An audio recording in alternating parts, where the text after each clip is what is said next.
দেশের সুনামধন্য সুখ্যাতিপূর্ণ বক্তা জনাব দেলোয়ার হোসেন সাঈদ রাহিমাহুল্লাহ তারা একজন, যাকে আজীবন জেলে থেকে দুনিয়া থেকে বিদায় নিতে হয়েছে।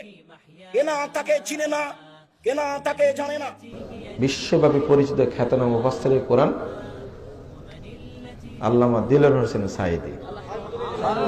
আজকাল শুনছি যে কিছু লোকেরা ওনার ব্যক্তি জীবনের, পারিবারিক জীবনের কিছু ভুল ত্রুটি তুলে ধরছে। আমাদের একটা শব্দ শুনেছেন?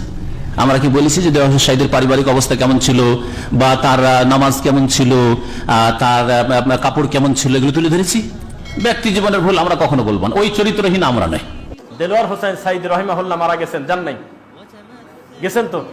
তিনি মারা গেছেন, তিনি যে সময় শিরিকের কথা, বিদাতের কথা মুখ দিয়ে উচ্চারণ করছে, ওই সময় কাছাকাছি সময় তার মতন আলেম বিদাত আর শিরিকের ব্যাপারে কথাই বলেন খুব একটা।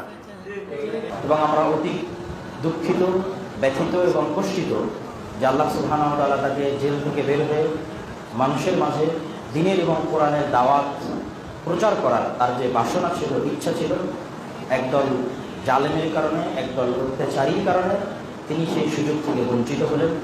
আমরা আল্লাহ সুবহানাহু ওয়া তাআলার নিকটে দোয়া করি, আল্লাহ সুবহানাহু ওয়া তাআলা তার এই জেলের মধ্যে থাকা জীবনকে তার নাজাতের ওসিলা হিসেবে কবুল করুন। আল্লাহ